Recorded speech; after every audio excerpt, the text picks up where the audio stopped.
I apologize. I've been gone a while. Honestly, I was becoming way too heated when it came to a lot of the videos I was reacting to. Mainly Chantal and Amber. I was getting a little too angry, too triggered by them, and so I thought I should take a breath and relax. I actually had about 7 or 8 videos that I did record but never edited. I'm not going to. I just deleted them. I'm like, you know what? I don't want to go back and I mean, you know, and upload videos that are no longer relevant. Anyway, so I'm going to start fresh with their newer videos. As I do the video, I will recap what's been going on if it's relevant. Their lives don't change that much throughout, so it's not, you know, even though I've missed, what, probably 3 or 4 weeks, it's not as though I missed a whole lot, you know. So it'll just depend. But the first one I'm going to do is actually Life by Jen, or Jennifer Gwen Ann's video, Couples and Addiction, Finding Our Way Through. It is a half an hour long, so of course that means I'm going to speed that puppy up because that's a long time. Even then, my video is probably going to be about 45 minutes. That's okay. You know, those of you who don't mind a long video will watch it. Those of you who don't like a long video, well, it's you know, and that's fine. But I wanted to do the video, so let's see what she has to say. And this was from a week ago.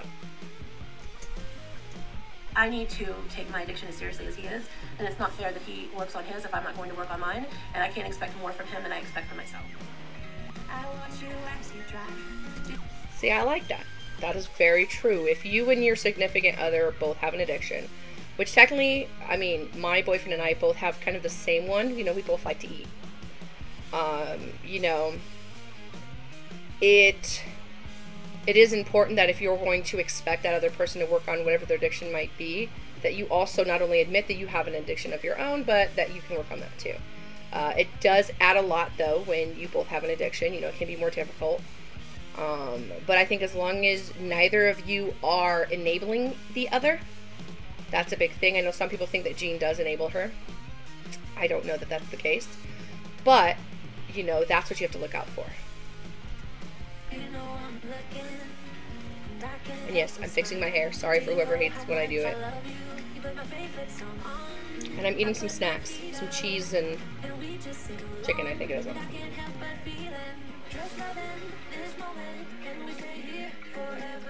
Hey everyone, and welcome back to my channel. For those of you who are new, welcome to you as well. My name is Jennifer, and this is Jean. So, I haven't made a video in a couple weeks, and this is going to be kind of an update video. I'm going to let you know where I'm at as a person, as an individual, where Jean is at in his life, and where we are together in our lives. Just kind of like a fill you in on where I've been in the last 2 weeks. First, before we get into the video, there's a couple things that I want to talk about. First, I made a community post that a lot of you have responded already. I have sold 12 bears already, and thank you guys so much for your support. I think I remember her talking about that. I don't remember everything, but I know she said she was going to make them for support or something. I don't 100% remember, but I think that's cool. I think that's good that people are supporting her. And for those of you who did not see the community post, I am selling these cute little, this is the first one I made. They were cute. Cute little hero bears for the front line. That's Heroes adorable. That have been working tirelessly during this whole pandemic. Ooh, alright. This is a off thought, but my friend that I work for is an anesthesiologist. I may need to get her one of those. To keep us healthy and keep us safe. And the proceeds for this, minus the cost of materials, will go to a COVID-19 charitable foundation. I haven't decided which one that will be yet, but once I do, I will let you know, and then I will show you what I'm going to donate to and what they do, and I'll talk a little bit about that. But you can order one of these cute little bears. They come in 2 sizes. This is the small, and then there's one that's slightly larger. I don't have one of those right here to show you. The one I have has a head and legs, but doesn't have arms. So it's slightly larger. It's like 3 inches bigger. So this one is the size, the small one, of course, and this will be $35, which includes shipping, and the big one will be $50, which includes shipping as well. And you can have it with the standard blue scrubs, and this is unisex. It represents both male, female. There's no, I know somebody had asked if I was going to make one for a female, but I think this just represents male, females. They both wear scrubs. Yeah, I mean, women wear blue scrubs too, so I think getting that concept out of the mind that blue is male only is a good thing. You know, people, we tend to have that societally. We're just, oh, blue is for boys and pink is for girls. And I get it, and okay, fine, like, you know, people do their gender reveals. That's the easiest way to show it's a boy, it's a girl, whatever.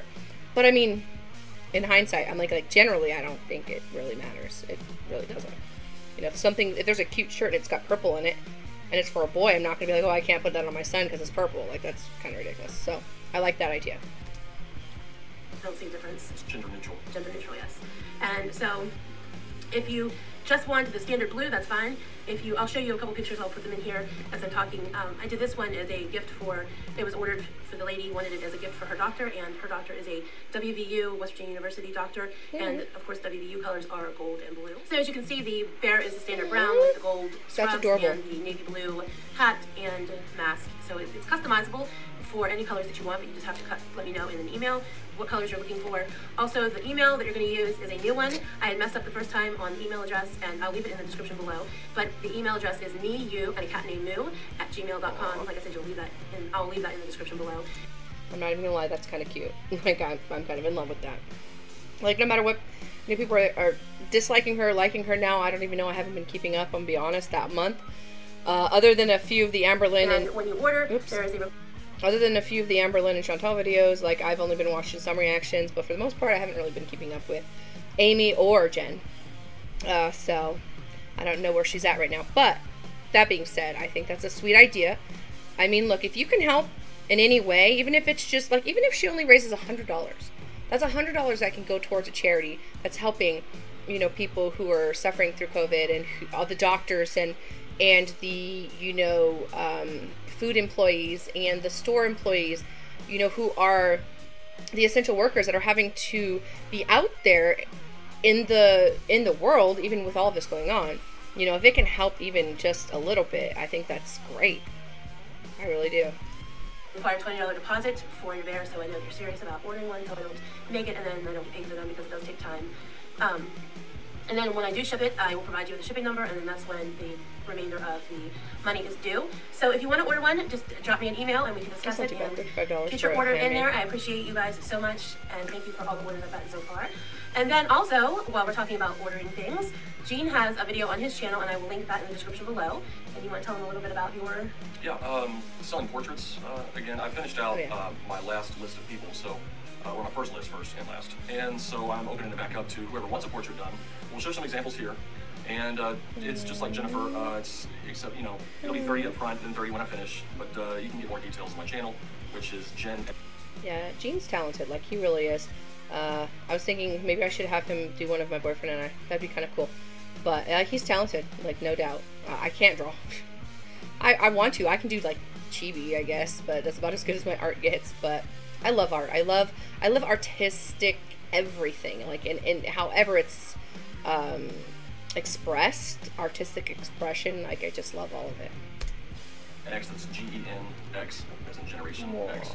And you can hop on over there and take a look also at that video as well. And we'll leave all his info in the description below as well, so you can check it out. He is very talented, and not being partial. Maybe I am partial, but still, I know talent when I see it. Definitely being partial. Yeah. Yes, you know. Like, my boyfriend's an artist. Well, like, I mean, he can draw. He's very talented. He doesn't sell his art or anything like that, but I've been trying to get him to draw me.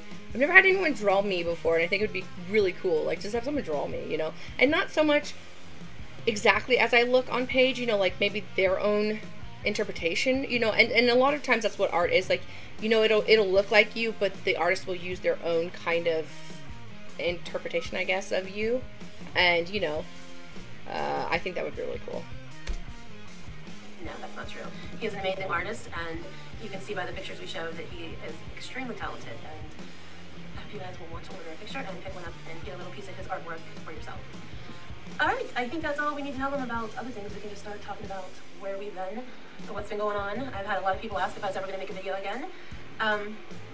So, like, a lot of my videos have started out, struggle is real. A lot of people are also triggered, and I don't know where to look. A lot of people are bothered when I look at you when you talk, like I'm looking for your approval, and I'm not looking for his approval, I'm just looking at it. I don't know whether to keep looking at the camera or look at him. Was that a problem? I thought, yeah, I'll look at you when you talk. I know. I don't know. Yeah, I mean, that's typical, like, whether you're recording yourself or not. I mean, if I'm sitting next to someone and they're talking, I'm going to look at them while they speak. That's usually a common sign of respect. Even though you're on a video and you're kind of looking at the audience, or those are that are watching you. So it's kind of like an in-between thing, you know? Like, where I'm looking at you, but I'm also looking at them. I'm looking, you know, like, so I think it's just I don't know. People like to nitpick. It's ridiculous. I think that I'm looking at you for approval. Really? Yeah. Well, you should be. Okay, so, like I said, we've been struggling. It's gotten a lot better in the last few weeks, but we have been struggling a lot. It started a few months ago, and as we had made the video prior, that we have both been off the wagon and not doing well. Same here. In both of our addictions, we entered into this relationship knowing that we were both addicts, and we knew that a relationship with two addicts is difficult. It can be difficult, as any relationship can be difficult, but when you have addiction, it does add more difficulty to a relationship. Yeah, it has its own challenges, that's for sure. Yeah. But that doesn't mean that it can't work out, that it won't work out. No, yeah, I believe so. Yeah. It's happened before. Yeah. You know, main thing is just, it can be difficult as far as also like if we're going through our own stuff, and then we can rub off on each other a little bit easier because we're both sensitive people in recovery. Yeah, the thing is with addiction, a lot of addiction is emotionally motivated. I mean, especially like most people who have food addictions, they eat for emotional reasons. I mean, like I do, whether it's because I'm bored or whatever the case may be. And I believe it's the same with like alcoholism. You know, people you don't just wake up one day and decide to have an addiction. There is something that accumulates that becomes that addiction. And when you're in a relationship, relationships can be emotional. They can be stressful. No matter how in love you are, no matter how good the relationship is, there are going to be stressors. And so that can add to the addiction a lot of the time, which is why usually people who are in recovery, they suggest you not get in any new relationships. Now, mind you, they've been in a relationship for a while, even though it was mostly online. I mean, him moving in with her was a new thing, and that probably caused a kind of stress, because now you're having to get used to living with someone. Like, I've lived on my own my entire life. I spent a week with my boyfriend, and I love him, and he's a good guy, but it was an adjustment because it's not completely my life. It's not the life I've had for 37 years. So, you know, it is an adjustment, and no matter how long they had been talking, him moving in was a huge thing for her. And so that can bring with it some complications, especially with addiction. And so if you don't have it in check, and if you are recovering, you're beginning your recovery, that can be a big problem. And that was one of the reasons people were like, you know, maybe it's not a good idea for him to move in with you yet. He's still dealing with his alcoholism or his drug use. I can't remember which one. I think it's alcoholism. And you're dealing with your food addiction. And so that can be a problem. But, you know, it is what it is. They're living together. And as long as they're doing what they can to make it work, it can work. It's not like it can't. They just need to be careful. I agree. So there's going to be more sensitivity there of emotions or offenses than being defensive. So that's kind of like more or less the gist of more of it being difficult, I think. Because her thing's food, my thing's alcohol, so we don't really tempt each other as much. However, if I'm not drinking, then yeah, I'll go to food because food is like the next best thing, I guess. If I'm not, you know, smoking or drinking, you know, food's fun. So that's true. And that's the thing too, like you'll notice that people who quit one addiction can sometimes develop a new addiction. You see that a lot with people who lose weight and they become, you know, healthier, and then they go to the gym, and then going to the gym can become an addiction, which is fine to a certain extent, but you can do too much even when it comes to working out. So if you have an addictive personality, like I have an addictive personality, food is not my only addiction. I just tend to get these short addictions that don't last very long. Like when I got into makeup, that probably lasted a month or two. It was an addiction. I spent $400 on makeup. And now I gave a lot of it away. I still have a lot of it. But I do have that addictive personality. Coloring. You know, I got into coloring. I have a ton of coloring books and crayons and markers, all of it. Because that became an addiction. Now, mind you, I still like to do it, but it's not as prevalent as it was when I first started. So that's the issue too. So him quitting alcoholism doesn't mean, or him recovering doesn't mean that he can't become addicted to something else. He can easily become a food addict, especially if that's prevalent in the house and that's something that she's doing. You know, their addictions can mirror each other. So that's something else you have to be very careful of too. And it's the same with her. You know, I think even on like, what was it, My 600 Pound Life, someone had lost weight and they had given up their food addiction and then they became an alcoholic. And that's possible. So you have to be really aware of that. And that's why therapy is important. You need to get to the reason for your addiction. That's the thing. You know, you have to deal with that. Because if not, your addiction will just continue. It's just going to continue on and on because you haven't dealt with the cause in the first place. And if you're gaining some weight, I'm gaining to make belly. The But- first time in my life. But I do think he looks healthier with a little bit of weight on him. That's what some people said, yeah. Because when he's drinking, he doesn't take care. He doesn't usually eat too much, I did not eat. and he looks sickly. So Yeah, you know. if I look back on that one video where I talked about what I ate, you know, food and supplements I take, you know, I look really skinny. Yeah. Like, And I almost remember unhealthy. when he got here in November, when I hugged him for the very first time, I could feel like every rib in his back, and it was bad. It was like I'm not used to hugging somebody that was. I did barely eat for the past, well, now I've been here for 6 months, but before I came, it was about a good year that I just hardly ate. And I think mainly due to because my mom just passed away, and so I just went on a full-blown binge. Yeah, I actually have a niece who had some food issues. She was, I believe she was bulimic, became anorexic. She's very tiny. And, you know, when she got past it, and she gained some weight, and she's not overweight by any means. She's still a good weight, but she's healthy because she has that on her. And I think that's the thing too, like people, you know, we want to focus so much on obesity. Oh, you're too big, you're too that. But anorexia and being underweight is an issue, and it's just as unhealthy. And I think that focusing on health is just more important, you know, and that's what I try to do. Focus on my health. You know, you guys know about my fibroid. I'm going to hopefully make an appointment to get it checked out. I couldn't do it when I went to my last appointment because of female issues. So she couldn't check me. So I want to go and be examined. You know, I want children. My boyfriend wants children. So I need to be in that healthy place where I can have kids and lessen my chance of infertility, miscarriage, you know, or just health issues during pregnancy. So that's something I'm trying to work on. And it's hard. You know, it is. Because I've always had issues with my food and even my health to an extent. But yeah, it's just important to focus on your health more than anything. Of just morning, afternoon, night, you know, morning to night, morning to night, morning to night. And the only things I really ate was just nibbles, just so my buzz wouldn't crash. It was basically just enough to kind of keep my buzz up. And let's Keep me feeling let's okay. just add right here, because I know that there's some people are gonna be like, he didn't eat because he couldn't afford it. He was homeless. I don't really know where people I don't get know. this stuff He from. has a home. Really, a lot of our viewers know better. Our true subscribers, that's what I call it.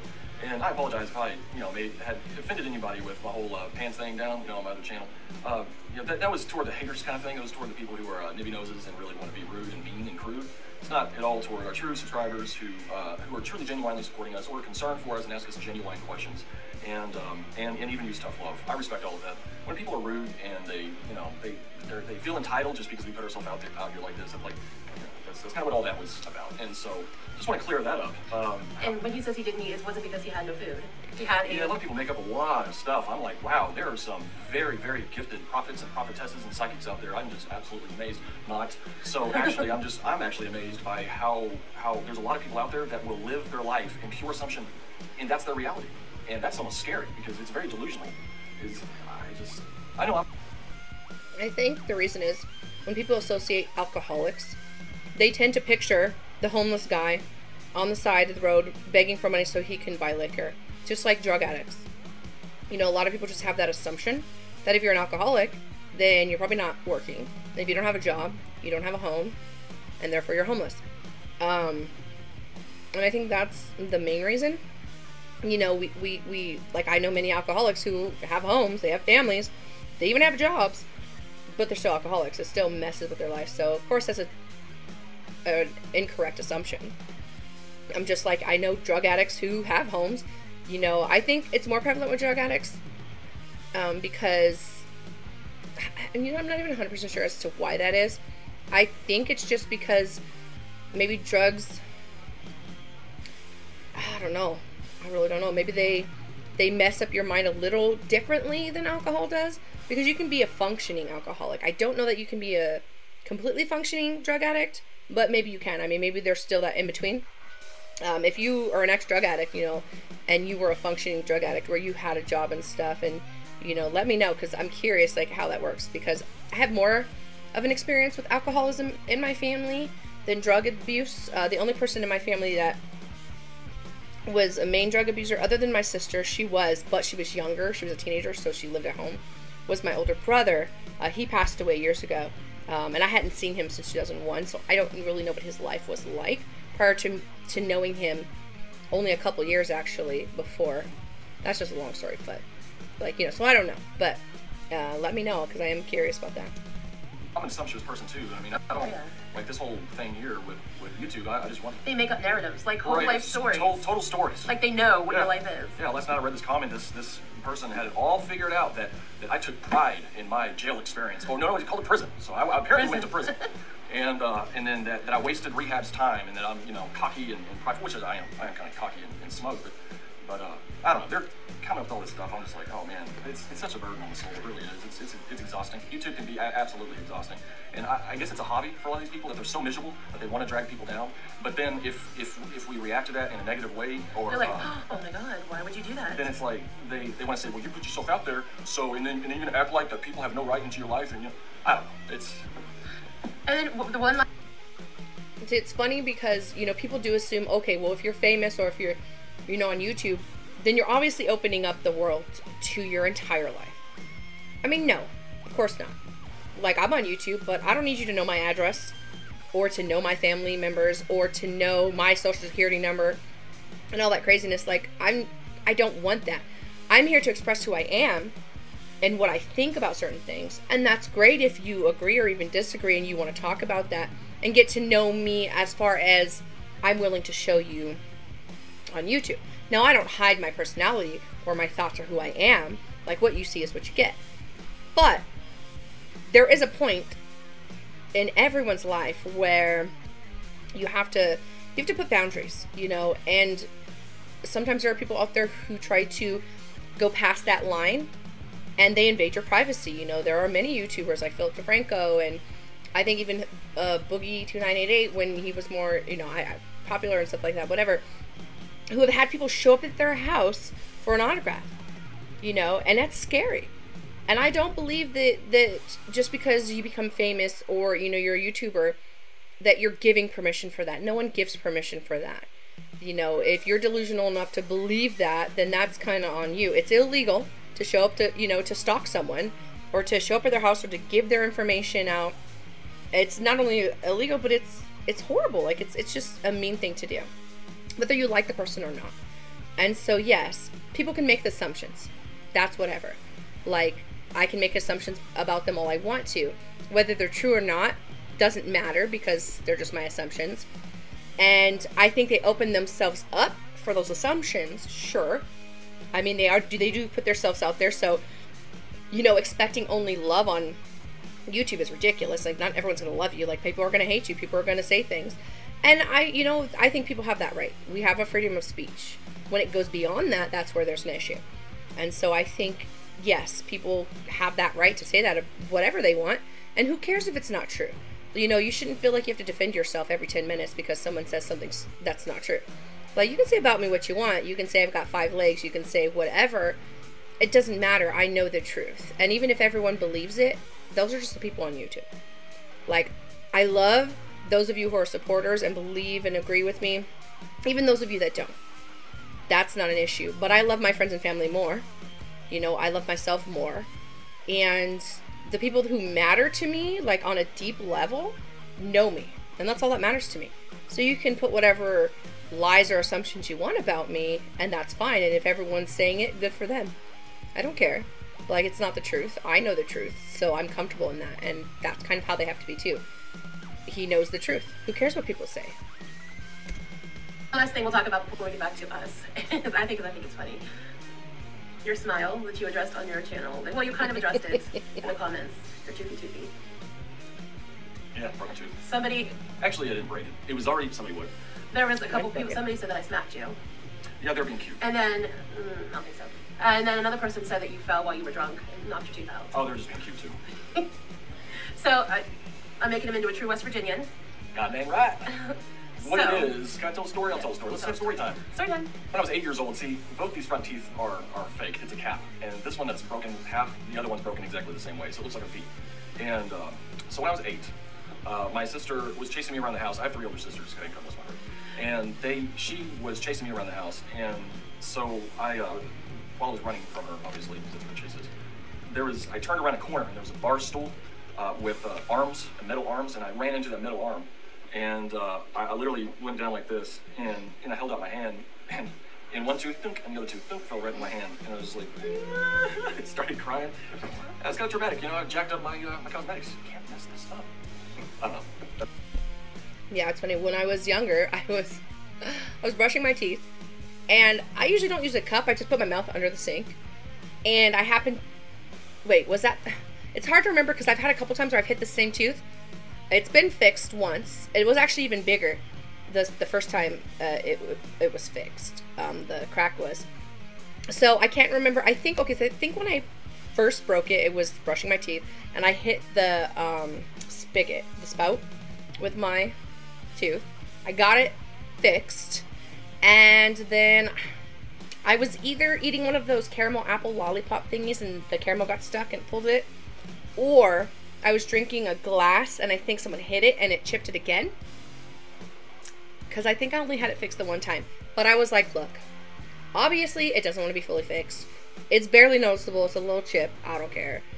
If someone has an issue with it, who cares? It's my mouth.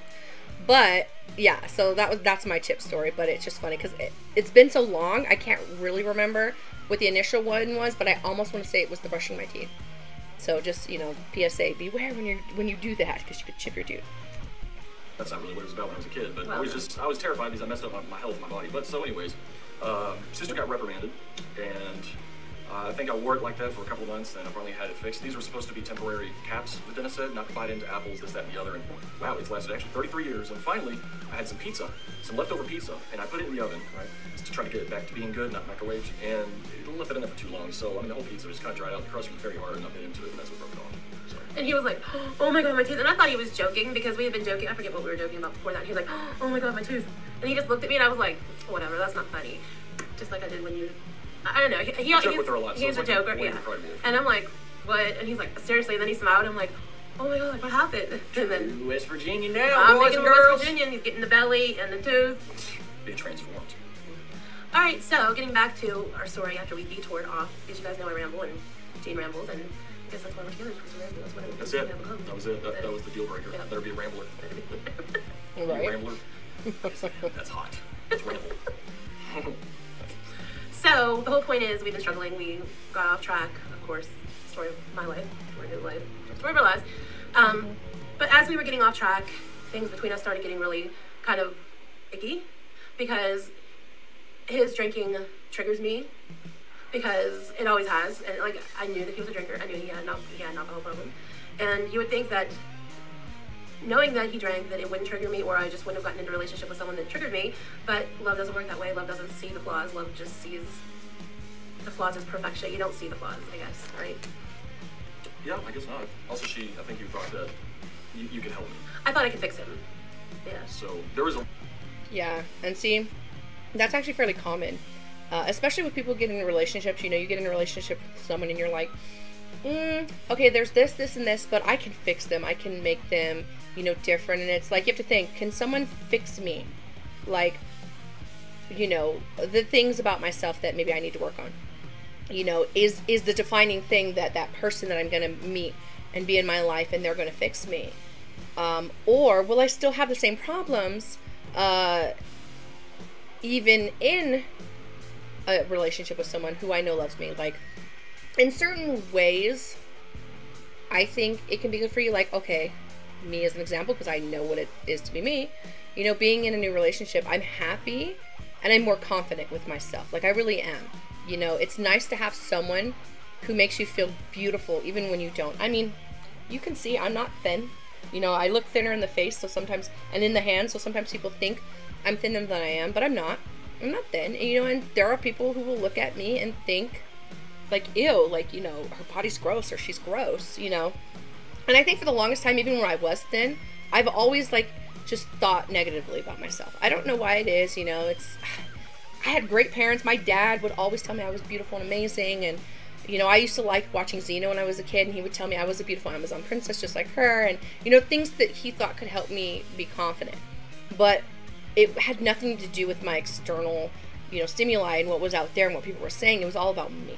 You know, like, this is how I felt about myself, and that's it. Now, when I did start dating, in general, you know, people would compliment things about me that I always thought were the ugliest things about me. My eyes, I never thought I had pretty eyes at all. And I actually had 2 people tell me I had really pretty eyes, and they liked my smile, which was also like, I rarely ever smiled. And so to me, I was just like, that's odd that you would see something nice in me that I did not see in myself. But then it got me thinking that, you know, just because I'm judgmental of myself in certain ways doesn't mean everyone sees me that way.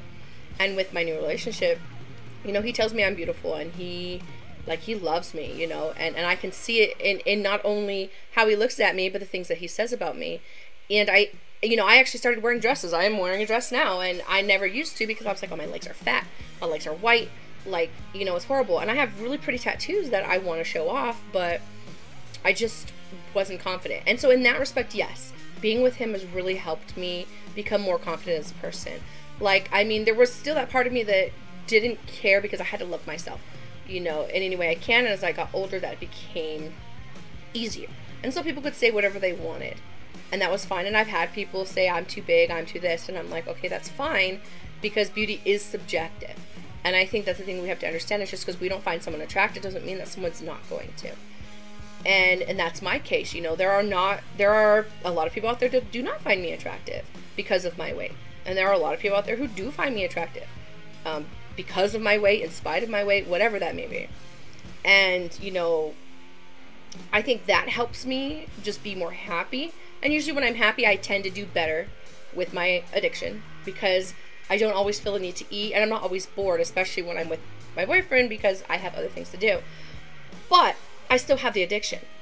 And when I'm on my own, and when life is kind of at its normal, because he's at his house and I'm at mine, yeah, my addiction can still come back. It hasn't been fully dealt with. So even being in a relationship isn't going to deal with it. And he can't fully change me. I have to change myself.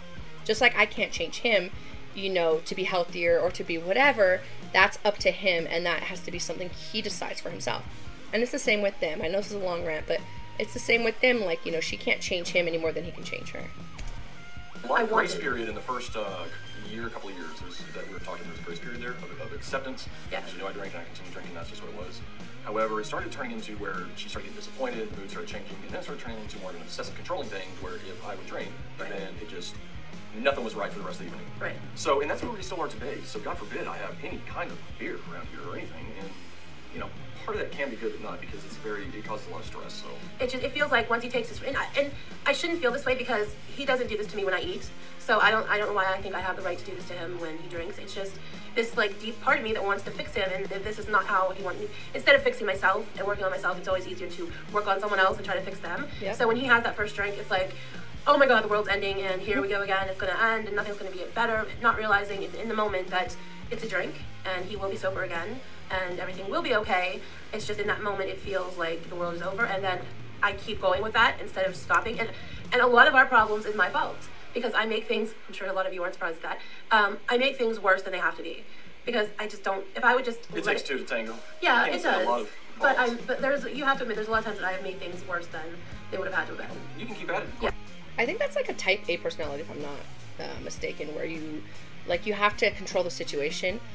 I'm kind of like that, where like things, I think for me it's mostly like change can be difficult for me, because I'm so used to doing A, B, C, and D throughout the day. And, you know, like I come home and I'm on YouTube, or I'm watching a movie or a TV show or whatever. And that's what I do for the rest of the time until I fall asleep. And so I've gotten into this pattern that doesn't leave room for other people. And so it can be hard if I go a day and I didn't watch, you know, one of my favorite shows that I've been binging or whatever, because I'm spending time with my boyfriend and I'm doing other things. And that can be hard for me. Like that's where like my controlling is. But it is about give and take, and like, you know, it's just like him wanting to go on his computer and do, you know, his gaming and stuff, you know. And when I was staying with him, you know, he would come home from work and he would eat, and sometimes his first thing would be like, oh, he's gonna go on his phone, or he's gonna go on his computer. And so, you know, I would have to tell him, all right, spend time with me for a little bit, and then you do that. Just like I spend time with you for a little bit, and then I'll do my own thing. And so it's like finding a way to fit each other into your lives in a way that works for the both of you. And for her, it's more like, you know, she knows he has an addiction, and yes, I agree, he shouldn't be drinking anything at all, like ever. Like, that's his addiction. No alcohol. It's not necessary for him to live. You know, it is not something that he needs. So yeah, absolutely, I would kind of be the same way. But she does have to understand that she falls off the wagon all the time too. And that's something, you know, and I think if it became more of a discussion, like, you know what, I love you. Yeah, you know, you did drink that beer, and you know you have an addiction, and you know you can be triggered to drink more, and you have done so, you know. So I would prefer if maybe you just, next time, let's not do it. Let's do something else, you know, or whatever. Like, make it more of a discussion than her, like, oh, this is horrible, the world is ending, and you've just drank, you know, like, so I think that the way she goes about it needs to be different, and the way he accepts it, like, he understands it, and that's important. Like, he needs to understand, yeah, this is my addiction. You know, it's just like someone who does drugs, you know, taking a drug, or, you know, putting a needle in their arm. And it's like, no, you can't. When it comes to alcoholism and drug use, one time or just a small amount isn't a thing. It doesn't happen. And it's the same with food addiction too. You know, you give yourself a little bit and you want to take way more, and that's the addiction. Resistance, beautiful thing. So we got to the place where we were arguing a lot and fighting a lot, and it was just miserable. Yeah. So we came to the point where it was either, and this is just talking about his alcoholism, this isn't talking about my food addiction, because that is, we will address that in a couple minutes, but it came to the point where it was either he went and got some more help to work on his alcoholism, his addiction, or he was going to have to either go home or find another place to live. Yeah. So we came, like I said, we came to the point where we knew that there's something else had to be done, and we knew that I gave him the choice, of course. I'm not forcing him to do anything he doesn't want to do. He was more than willing, or more than able to. It was his choice if he wanted to go. Willing. Yeah, he was, you know, if he wanted to continue drinking and whatever he wanted to do with his life, it was his choice. He could obviously move out or go home. Basically, you know, I relapsed, as you guys know, on that, those who follow me on my other channel. And then I had about a few weeks of clean time, and then I relapsed again. Can't really call it, I don't know, you want to relapse. I started drinking again.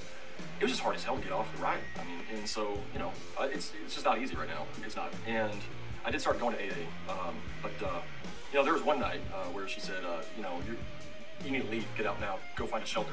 So I started looking up shelters, and then she said, what are you doing? They won't accept you because you're drunk. And so then I was like, okay, so I started Googling the nearest bridge. Plus it's hard. The next day when he was sober, when things were better, he did. South of here, you know, there's only like 1 or 2 bridges around here.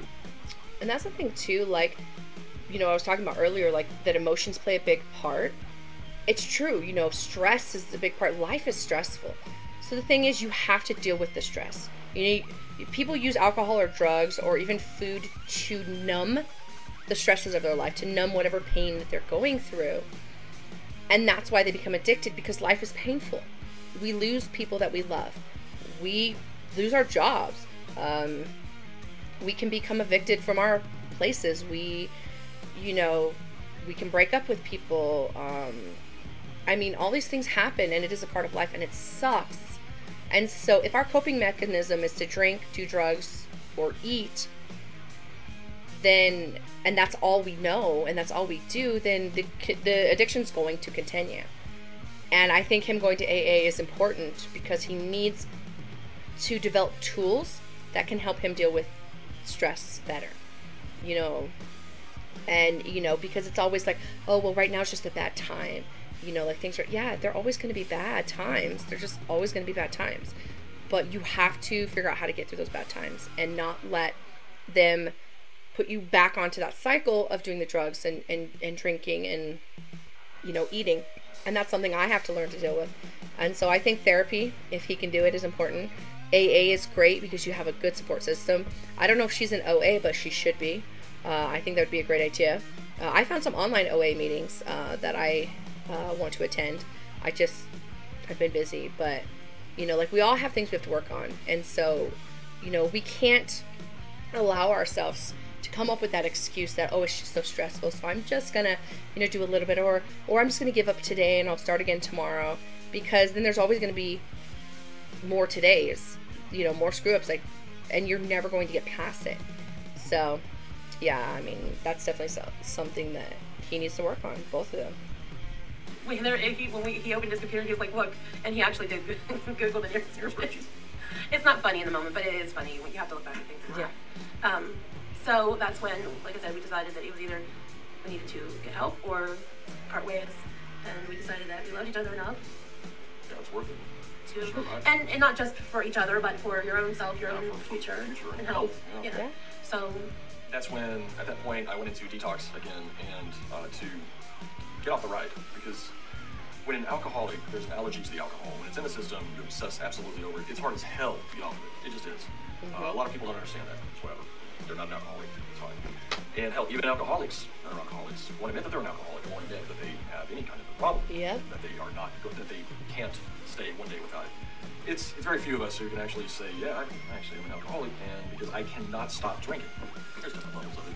But if somebody has to have a drink every single day, might be an alcoholic. Yep. And he's right. You know, my brother, he's a perfect example of an alcoholic who won't admit that he has a problem, so he does nothing to stop it. He has cirrhosis of the liver. When he found that out, he started drinking more, which is the opposite of what you want to do. I would be surprised. My brother he was born in 67, at the end of 67. So this year, what? He'll be 52? If my math is right? I'd be surprised if he makes it to 53, if I'm going to be honest. I would be very surprised. His health is bad. And it has also altered his attitude and how he treats people. You know, he has a short temper now, and he never used to.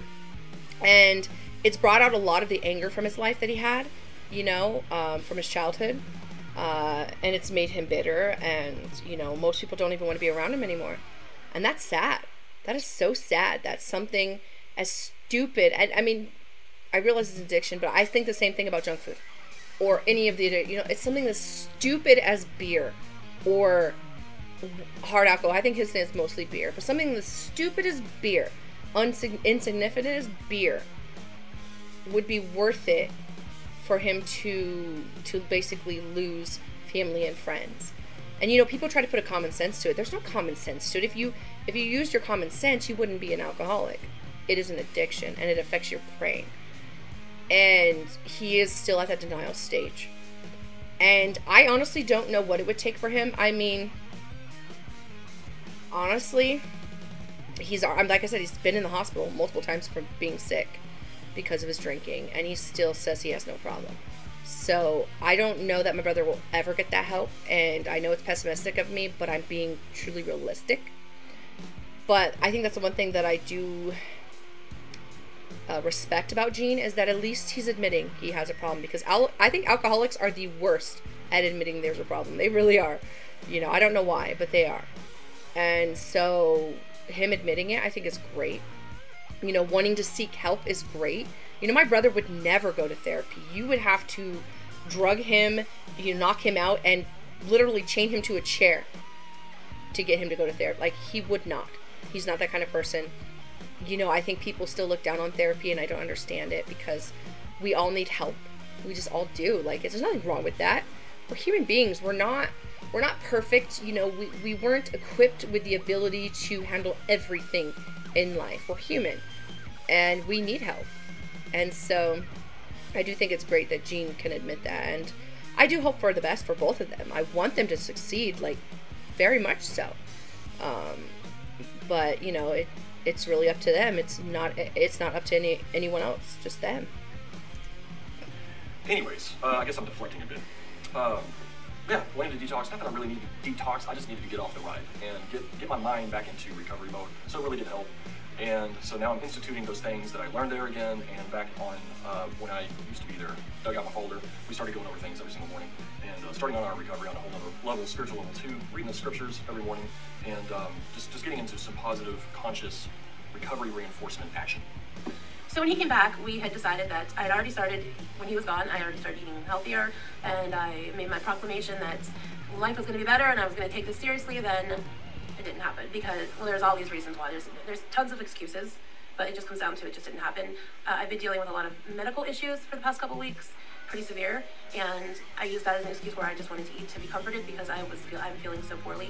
The past 2 days, I'm very blessed to have been good days, but there are not so good days, and, you know, it's easy to partake in your addiction, but I need to take my addiction as seriously as he is, and it's not fair that he works on his if I'm not going to work on mine, and I can't expect more from him than I expect from myself. So I have to be willing to put it out there and suck it up. We just talked about this where I didn't really want to admit that I'm doing poorly. I mean, obviously you can tell I haven't lost that much weight or any weight, so it's not like this big secret, but being able to admit it, we just had this conversation and in a cut. He put himself out there and opened himself up, made himself vulnerable, so I need to do the same thing. Struggling. Past 3 days have been a lot better for me. I'm eating healthier, I'm back on track, and I've had good days. I felt physically well, medically well. I haven't had any medical issues. I don't really want to go into my specific medical issues or things that I've talked about in the past, but I just prefer not to at the moment. So like I said, we're both struggling, but I think in the past 2 weeks, even though my food has not been that great for the whole 2 weeks, I think that we have made a lot of headway in recovery, as in focusing on ourselves spiritually and emotionally. I think we've been relating to each other a lot better. We've been doing a Christian counseling. It's a book, like a workbook. It's a 52-week, and I'll pop the picture in here. I don't have the book with me right now, but it's been really well. It's been working really well for us. It gives you, each week you read a passage, and it gives you a topic to work on for that week, and it's given us a lot of insight on how to relate to each other more on a spiritual basis, on a biblical basis, and to be able to communicate with each other. And I'm rambling. Yeah, see, I think that's important. Communication is really important, you know. Things can build up, you know, anger can build up if you're not talking to your partner and telling them, like, look, this is bothering me, or I feel this way, or whatever it is. And like I said, I'm not a religious person, you know, but I feel like if their faith is what's going to get them through their addictions and through whatever issues they might be having as a couple, then I think that's great. And I know she's really big on those self-help books. I'm not really a fan, because I feel like you can own 100 self-help books and still have not helped yourself, you know? But if they give her inspiration and they help her, like, find the tools that she needs to kind of deal with some of the issues, I think that's great. And it's great if he's willing to do it, because, you know, you have to be willing to open yourself too, emotionally. You know, and I think for some men it can be difficult because, like I said, in our society, we tell men that crying is not manly. Opening up your feelings is not manly. You know, taking care of yourself, you know, getting a manicure, oh, that's not manly. And it's like, it's BS, number one. I find it very sexy if a man can cry when he needs to. You know, I find it very sexy when a man can be emotional, you know, and you need to be. You know, it's not a strictly cis female thing to have an emotion. We are human. Every human being has an emotion. We all cry. If you think about it, the moment we're born, we all cry, you know, at some point. We all cry as infants when we're hungry or when we're sad or when we're tired, you know, but at a certain point in our lives, depending on the gender that we're born into, people will tell us, you know, certain things, and it has to do with socioeconomic background. It has to do with race. A lot of the times, you know, certain races or ethnicities have certain rules for their certain, you know, genders of people. I mean, that's just how it is. And so because of this, you know, some people are told that, you know, women's place is only A, B, or C. And I think a lot of time in religion, and this is one of the reasons that I have a great issue, is that, you know, women are told that your job is to only be a housewife, your job is to only make your man happy, and that if you have issues, you deal with them and you don't burden your man or your husband or whatever.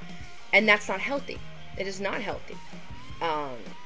You know, you need to have that person that you can talk to and say, yeah, you know what, my heart is breaking because of this, or I'm upset because of this, or I feel, you know, not appreciated because of this. And it's the same with him. He should be able to say those things to her. So I do think it's great. I think it's great that they are trying to work that out amongst themselves. But like I said, I do think therapy is still a necessity, because I think they need a professional who understands how it all works to really talk to them and help them. But anyhow, we are making progress. I do too. I found it very helpful. Anything makes you conscious of priorities in a relationship, certain dynamics that maybe tend to ignore or look over. Yes. Especially if you're new to a whole relationship thing. Maybe a lot of you that's been married, you know, might be more experienced in these areas, but it sharpens the sword. Mm-hmm. And like I said, we're getting back on track. I feel more positive. Once I'm on track, I feel more positive to keep going. It's just getting back to, like he talked about he had to make that break from the alcohol. Once I made that break from the food, I feel a lot better. I'm starting to feel better. The cloud, the haze is lifting, and I feel more positive again. And it is encouraging when you feel that way. You want to keep moving forward and keep going and getting better. And that's the thing too, like a lot of people don't realize, and you'll hear people in the fitness community talk about it, that the food you eat affects your emotions. So when you're eating a lot of processed and high sugar and high fat food, it tends to affect you negatively. You actually can become more depressed. And so it's like, you know, you're depressed, so you eat more, and then you become depressed because you're eating more, you know, and it is a vicious cycle. So once you fully change your diet to something healthier, and you know, some of it I think has to do with the act of changing your diet. Like, you know, anytime that I'm doing better and I'm like, oh wow, I stayed under my calories this week or this day, and like I'm doing better, it makes me happy. And it does play a part. You just have to be careful though, because I'm a happy eater. So I'm someone that's like, oh, I have 300 calories left for the day. Let me eat 300 calories worth of food, or 400 calories. And then I end up going over, you know. So you have to be very careful when it comes to that too. And I feel hopeful. And I feel like doing videos again, which is good.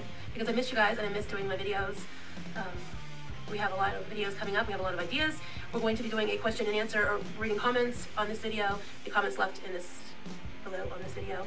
I have in the next couple of days a crochet tutorial coming out that I had promised a while ago for a couple people, and some other fun videos and some other videos. So cook with me is what I eat in a day is. So maybe teach me how to crochet. Yes, we talked about we did talk about that.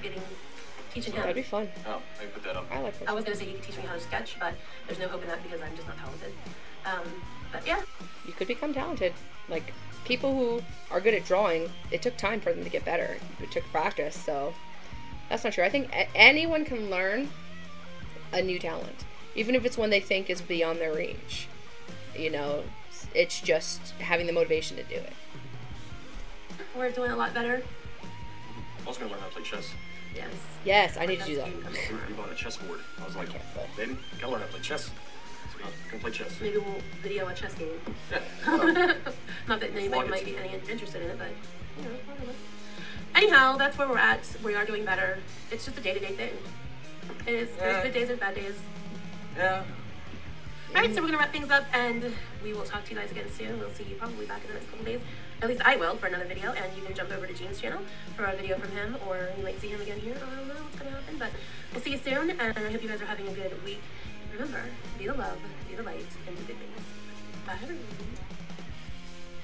Okay, well, no matter what anyone thinks of her or him at this moment, I enjoyed this video. I think it was informative, you know. It hit a lot of good talking points that, you know, and, you know, like, the things that I say are based off of my own experiences. Everyone's are different, you know, and a lot of it is just things that I have gathered through the experiences that I've seen from my own family and from other people.